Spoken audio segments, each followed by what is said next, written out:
जय Shri Krishna, Radhe Radhe. Laddu Gopal with Raja channel में आप सभी का बहुत बहुत स्वागत है। तो कैसे हैं आप सब? आशा रखता हूँ हमारी राधा रानी और हमारे ठाकुर जी की कृपा से अच्छे ही होंगे और हमारी राधा रानी और हमारे ठाकुर जी की सेवा में ही व्यस्त होंगे। तो आज की इस वीडियो में हम लड्डू गोपाल जी की एक सच्ची घटना जानेंगे। तो प्लीज़ वीडियो को फुल वॉच कीजिएगा और प्लीज़ वीडियो पसंद आए तो वीडियो को लाइक कीजिएगा। और यदि आप हमारे चैनल पर नए हैं तो प्लीज़ हमारे चैनल को भी सब्सक्राइब कीजिएगा। तो चलिए हम स्टार्ट करते हैं। एक घर में एक सास और एक बहू रहा करती थी। जो सास थी वो लड्डू गोपाल जी को बहुत ही प्यार से उनकी सेवा करती थी। नियमित रूप से लड्डू गोपाल जी को डेली स्नान कराना, उनका श्रृंगार कराना, भोग लगाना, फिर रात को उन्हें शयन कराना, अपने बच्चों की तरह उनका लालन पालन किया करती थी। सर्दियों का दिन था। एक दिन सासू माँ को कहीं शहर से दूर जाना था तो वो लड्डू गोपाल जी को वहाँ नहीं ले जा सकती थी। वो सोचने लगी कि अगर मैं जा रही हूँ तो लड्डू गोपाल जी को घर में छोड़ूंगी तो फिर उनका सेवा कौन करेगा। तो फिर उन्होंने विचार किया अगर मैं लड्डू गोपाल जी को साथ में ले जाऊँ तो फिर उनकी सेवा में भी परेशानी होगी। तो फिर उन्हें अचानक याद आया कि मैं अपनी बहू को बुलाती हूँ और उसे इस लड्डू गोपाल जी की सेवा के बारे में सब कुछ समझा देती हूँ। लेकिन जो उनकी बहू थी उन्हें तो लड्डू गोपाल जी के सेवा के बारे में कुछ भी मालूम ही नहीं था। उन्होंने तो आज से पहले लड्डू गोपाल जी की सेवा की ही नहीं थी। जो उनकी सास थी वही लड्डू गोपाल जी की सेवा उनके घर में किया करती थी। सास ने अपनी बहू को बुलाया और लड्डू गोपाल जी की सेवा के बारे में उन्हें समझाया। उन्होंने बोला, बहू मैं कुछ दिनों के लिए बाहर जा रही हूँ तो तू लड्डू गोपाल जी की सेवा करना। बहू ने कहा, माँ जी मैंने तो आज से पहले कभी भी लड्डू गोपाल जी की सेवा की ही नहीं है। आप घर में रहती थी तो आप ही लड्डू गोपाल जी की सेवा करती थी तो मैं भला कैसे करूँगी। उन्होंने बोला, मैं तुझे सेवा के सारे नियम समझा देती हूँ, तू कर लेना।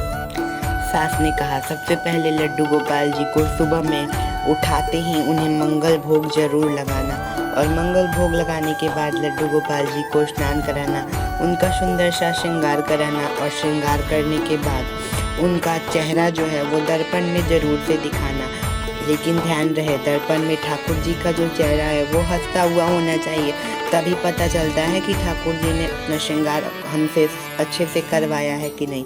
अगर ठाकुर जी दर्पण में मुस्कुरा ना रहे हों तो समझ लेना कि तेरे से कुछ श्रृंगार में अच्छे से श्रृंगार नहीं हुआ है। बहू को सारे नियम समझाकर सासू माँ यात्रा पर चली गई। अगले दिन बहू ने एकदम वैसे ही किया जैसे उसकी सास ने उससे कह कर गई थी। तो सबसे पहले वो उठकर उसने स्नान किया। स्नान करने के बाद वो अच्छे कपड़े पहने और कपड़े पहनने के बाद लड्डू गोपाल जी के पास गई। लड्डू गोपाल जी को उठाने के बाद लड्डू गोपाल जी को मंगल भोग दिया। मंगल भोग देने के बाद लड्डू गोपाल जी को स्नान कराया। स्नान कराने के बाद लड्डू गोपाल जी को कपड़े पहनाए और कपड़े पहनाते पहनाते उसे अपनी सास की एक बात याद आई। उसकी सास ने कहा था कि अगर लड्डू गोपाल जी का श्रृंगार हो जाए तो लड्डू गोपाल जी का जो चेहरा है वो दर्पण में जरूर दिखाना। लेकिन ध्यान रहे दर्पण में जो चेहरा है लड्डू गोपाल जी का वो एकदम मुस्कुराता हुआ होना चाहिए, तभी पता चलता है कि ठाकुर जी ने अच्छे से श्रृंगार करवाया है कि नहीं। जब बहू ने श्रृंगार किया, श्रृंगार कर दर्पण जो है वो ठाकुर जी के चेहरे के पास ले गई तो ठाकुर जी का जो चेहरा था वो मुस्कुराता हुआ नहीं था, जैसा नॉर्मल होता है वैसा ही था। बहू चौंक गई कि सासू माँ ने कह कर गई थी कि लड्डू गोपाल जी का जो चेहरा है वो मुस्कुराते हुए होना चाहिए। तो बहू डर भी गई कि क्या गलती हो गई मुझसे कि लड्डू गोपाल जी श्रृंगार करवाने के बाद मुस्कुरा नहीं रहे हैं। बहू को लगा जरूर मेरे से सेवा में कोई गलती हो गई है, तभी लड्डू गोपाल जी मुस्कुरा नहीं रहे हैं। उसने एक बार फिर से लड्डू गोपाल जी के कपड़े उतारे और फिर से लड्डू गोपाल जी को स्नान कराया। फिर से लड्डू गोपाल जी का श्रृंगार किया। फिर लड्डू गोपाल जी को दर्पण दिखाया। अभी भी लड्डू गोपाल जी मुस्कुरा नहीं रहे थे। बहू को लगा फिर से मैं स्नान कराती हूँ तो शायद लड्डू गोपाल जी मुस्कुरा दें। फिर बहू ने वैसे ही किया। लड्डू गोपाल जी के वस्त्र उतारे और वस्त्र उतारने के बाद उन्हें फिर से स्नान कराया, फिर से श्रृंगार किया। ऐसे करते करते बहू ने 12 बार लड्डू गोपाल जी को स्नान करा दिया। और स्नान कराने के बाद 13वीं बार जब लड्डू गोपाल जी नहीं हंसे, दर्पण में चेहरे दिखाने के बाद लड्डू गोपाल जी जब नहीं हंसे, तब बहू को बहुत ज़्यादा गुस्सा आ गया। उसने कहा, अरे अब क्या मेरी जान लोगे?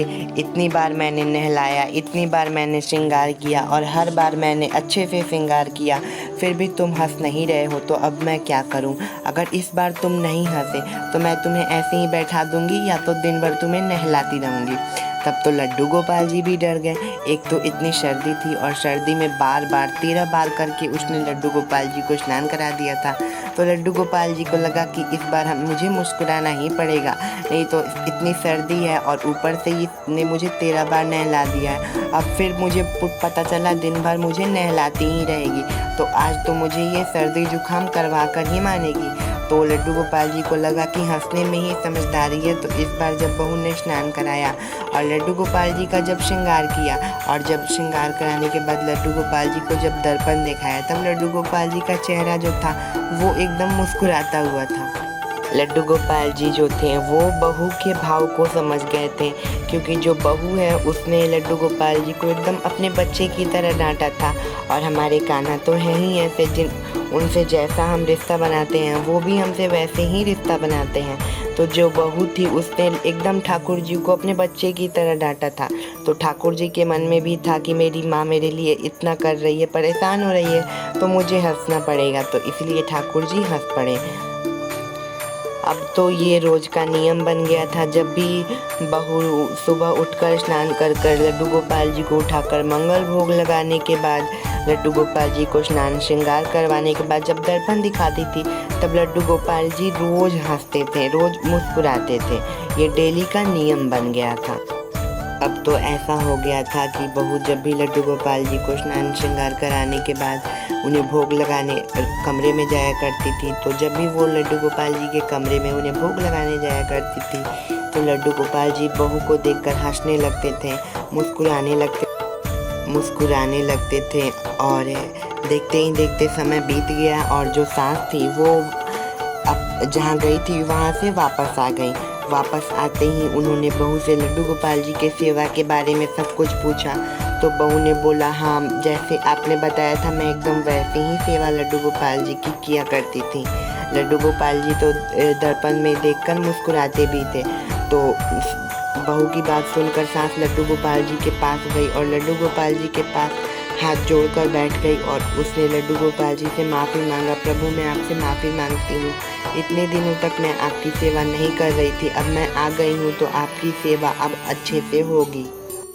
मेरी बहू से जो भी गलती हुई होगी उसे क्षमा कीजिएगा। उसे तो आपकी सेवा उतने अच्छे से आती भी नहीं है, फिर भी पता नहीं कैसे उसने आपकी सेवा की है, ये तो मुझे नहीं पता, लेकिन उसने जैसी भी सेवा की है उसे स्वीकार कीजिएगा। और अब जो आपकी सेवा है वो मैं अच्छे से किया करूँगी। उसी दिन जब सासू माँ रात को सोई तो कान्हा जी सासू माँ के सपने में आए और कान्हा जी ने सासू माँ को बोला, मैया आप मेरी सेवा बहुत ही अच्छे से करती हो, आप सारी सेवा मेरी बहुत ही अच्छे से करती हो, लेकिन मैया जो दर्पण दिखाने की सेवा है वो सेवा तो मैं आपकी बहू से ही लूँगा।